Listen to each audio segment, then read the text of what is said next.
Chronic obstructive pulmonary disease, यानी pulmonary यानी फेफड़ों में लंबे समय से रुकावट के कारण होने वाली बीमारी। ठीक है, मुख्यतः इसमें दो प्रकार की बीमारियों को हम लेते हैं। पहली कौन सी आएगी? Chronic bronchitis. क्रोनिक शब्द किस चीज को संदर्भित करता है? लंबे समय से बहुत पुरानी है। ठीक है, और ब्रोंकाइटिस मतलब जो ब्रोंकस है या ब्रोंक्यूल्स है उसमें इन्फ्लामेशन हो गया है। अगर ब्रोंकस में इन्फ्लामेशन हो गया है और लंबे समय से है तो ये सीओपीडी हो जाएगा। और दूसरा क्या आता है? एम्फाइज्मा। एम्फाइज्मा का मतलब होता है एल्वियोलाई का डैमेज हो जाना, जिसे नॉर्मल भाषा में कह देते हैं भाई फेफड़े काम नहीं कर रहे हैं, फेफड़े डैमेज हो गए। तो हम समझते हैं क्या है। एक कॉमन सा शब्द तुम सबने सुना होगा, अस्थमा। क्या होता है अस्थमा? सांस की दिक्कत होती है। देखो ये जो ट्रैकिया है जहाँ से सांस जाती है, कोई भी चीज है वो हमारे श्वसन तंत्र में रेस्पिरेटरी सिस्टम में प्रवेश ना कर जाए, सिर्फ हवा के अलावा। इस चीज को रोकने के लिए पहले नोज बनाई गई, नोज के बाद नेजल कैविटी, उसके बाद क्या आएगा? फेरिंग्स, फेरिंग्स के बाद लैरिंग्स, लैरिंग्स के बाद क्या आएगा? ट्रेकिया, ट्रेकिया के बाद ब्रोंकाई, ब्रोंकस, ब्रोंकस के अंदर क्या आएगी? ब्रोंकाई, फिर ब्रोंक्यूल्स, ब्रोंक्यूल्स के और अंदर क्या आएगी? एल्वियोलर डक्ट, और एंड में जाके मिलेगी एल्वियोलाई। एल्वियोलाई अंगूर के गुच्छे जैसी जो संरचना होती है। अब देखो ये पूरा सब एक ही काम कर रहा है, हवा को वायुमंडल से लेंगे, ठीक है, और ऑक्सीजन को शरीर के अंदर यानी खून में दे देंगे, और ऑक्सीजन लेने के बाद जो भी वहां से CO2 यानी कार्बन डाइऑक्साइड है उसको लेंगे और बाहर दे देंगे। ये काम कर रहा है कौन? फेफड़ा। इसमें कोई फिल्टर नहीं लगा हुआ है, कोई मैकेनिज्म नहीं चल रहा है, सिर्फ इतना सा काम चल रहा है। नाक में देखा होगा तुमने बाल पाए जाते हैं, यानी सिलिएटेड कॉलुमनार एपिथेलियल टिश्यू पाए जाते हैं।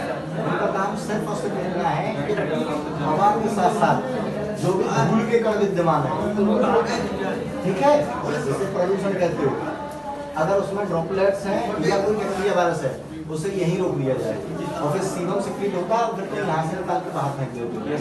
अगर यही चीज यहाँ पकड़ी जाती है तो एक बीमारी होती है साइनोसाइटिस। क्या होती है? साइनोसाइटिस। साइनो मतलब साइनस यानी बाहर की चीज को अंदर ले वाले, open in one side, sinus. और आइटिस मतलब इन्फ्लामेशन। यहाँ पहली दिक्कत हो गई क्या? साइनोसाइटिस, जिसे कहते हैं नॉर्मली जुकाम, पानी बहता रहता है नाक से और आंख से। अब इसको आगे जाके अगर यहाँ ट्रेकिया में जाके रोका गया है तो ट्रेकिया में इन्फ्लामेशन चालू हो जाएगा, इन्फ्लामेशन चालू हो जाएगा, ट्रेकिया सूज जाएगी। उसी को तुम कर देते हो क्या? अस्थमा।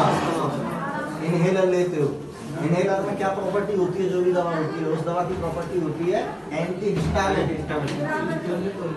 यानी इम्यून सिस्टम से लड़की भाई तो शांत है, इम्यून सिस्टम को कर दिया सप्रेस, इन्फ्लामेशन हो गया खत्म, म्यूकस का सिक्रीशन खत्म, और हवा सीधे अंदर जाएगी। अगर उसे यहाँ भी नहीं रोका गया, साइटोसाइटिस में नहीं रोका गया, अस्थमा में भी नहीं रोका गया, अब वो जाएगा ब्रोंकाई में, और ब्रोंकाई में जाके वही करने लगेगा, इम्यून सिस्टम वहां पहुंचेगा, इम्यून सिस्टम वहां जाके इन्फ्लेमेशन करेगा, और यही अगर लंबे समय से साल 2 साल 3 साल से होगा, यही बन जाएगी क्रोनिक ब्रोंकाइटिस, जो कि एक COPD का पार्ट है।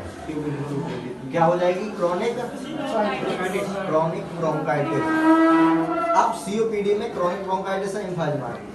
क्रोनिक ब्रोंकाइटिस ठीक नहीं हो सकती, सिर्फ हम सिम्टोमेटिक ट्रीटमेंट देते हैं, यानी जो लक्षण दिखा उसके आधार पर उसको दबाने के लिए ट्रीटमेंट दे दिया। अब यही कंडीशन जब ज्यादा समय तक, लंबे समय तक बनी रहती है तो फिर क्या होगा? ये इन्फेक्शन एल्वियोलाई तक पहुंचने लगता है और एल्वियोलाई को पूरी तरह से डैमेज कर देगा। उससे पहले एक टर्म पढ़ा होगा ब्रोंकियोइक्टोसिस। इक्टोसिस टर्म पढ़ा है, ब्रोंकियोइक्टोसिस। एल्वियोलाई जो होती है, एल्वियोलाई फैल जाएगी। क्यों फैल जाएगी? उसका प्रेशर पड़ रहा है और उसे लेयर को किसी ने कमजोर कर दिया, बैक्टीरिया ने बढ़ा दिया।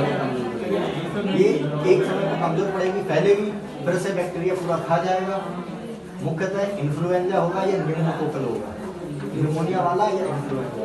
इस लेयर को पूरा का पूरा क्या कर देगा, खत्म हो जाएगा, खा जाएगा। तो हम कह देते हैं एल्वियोलाई हो गई डैमेज। और एल्वियोलाई ही वो स्टेज है जहां से सिंगल लेयर है और कैपिलरी गुजर रही है। कैपिलरी के अंदर ब्लड है, एल्वियोलाई के अंदर क्या है, एयर है। अब होगा क्या, बाहर वातावरण में कितने प्रतिशत ऑक्सीजन है, ऑक्सीजन वायुमंडल में कितने परसेंट है, 21% के आसपास।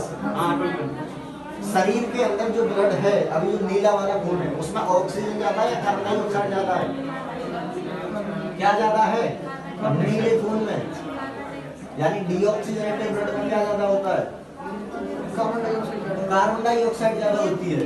ठीक है, अब होगा क्या, यहाँ होगा डिफ्यूजन, पढ़ा था उसको से diffusion, movement of substances higher concentration toward the lower concentration.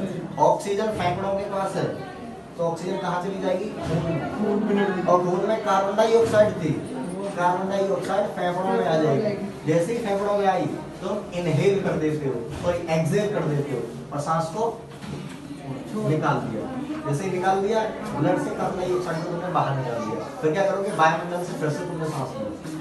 ध्यान दो, फिल्टर नाक में नहीं लगा हुआ है, फिल्टर कहीं नहीं है, सिर्फ और सिर्फ विसरण और परासरण यानी ऑस्मोसिस और डिफ्यूजन के जरिए जो गैस ज्यादा थी वो अंदर चली गई, और जो गैस अंदर ज्यादा थी वो गैस बाहर आ गई। अब जो एल्वियोलाई थी यही काम कर रही थी, एल्वियोलाई हो गई डैमेज। अब एल्वियोलाई का ये जो डिफ्यूजन वाला काम था, ये कौन करेगा, एल्वियोलाई हो गई डैमेज, एल्वियोलाई का काम कौन करेगा, भाई कोई नहीं कर पाएगा, गैसियस एक्सचेंज होगा ही नहीं। इसीलिए कहने लगते हैं कि हाँ अब तुम्हारे फेफड़े खराब होने लगे, यानी क्या, एल्वियोलाई डैमेज या लंग्स डैमेज। ना लंग्स डैमेज को ठीक किया जा सकता है, याद रखो जो बची हुई एल्वियोलाइज हैं उन्हें बचाया जा सकता है इससे। क्रोनिक ब्रोंकाइटिस में जिन ब्रोंकाई में आइटिस नहीं हुई है, सिर्फ उसे बचाया जा सकता है, इसे ठीक नहीं किया जा सकता। अब ऑक्सीजन को फिल्टर नहीं कर पाएंगे। हाँ, सीओपीडी को ठीक नहीं किया जा सकता। इसके कारण क्या क्या है, अगर कोई अल्कोहल का सेवन करता है लंबे समय से, अच्छा वो हाँ ये अल्कोहल स्मोकिंग करता है, पॉल्यूटेड एरिया में रहता है, जैसे दिल्ली वगैरह में कोयले वगैरह की खदान में काम कर रहा है, किसी ईंट वगैरह के भट्टे पे काम कर रहा है, या फिर कोई सिगरेट भले ना पीता हो, सिगरेट पीने वाले के साथ रह रहा है, भाई नाक में तो तुम्हारी में भी धुआं बदल जाएगा, धुआं ही तो कर रहा है, तो तुम समझ गए सीओपीडी क्या है। सीओपीडी ठीक नहीं होगी, सिर्फ सिम्प्टोमेटिक ट्रीटमेंट देते हैं। अब दर्द हुआ, पेन किलर दे दिया, इन्फ्लेमेशन हुआ तो क्या करोगे, इन्फ्लेमेशन को रोकने वाली दवा। कफ बढ़ रहा है तो कफ को सुखाने के लिए एक्सपेक्टोरेंट दे दोगे, कफ को सुखा दिया गया, यानी म्यूकस को, जैसे सीओपीडी में तुमने बताया, म्यूकस के सिक्रीशन को रोक दोगे या फिर म्यूकस को सुखा दोगे, बस यही करोगे।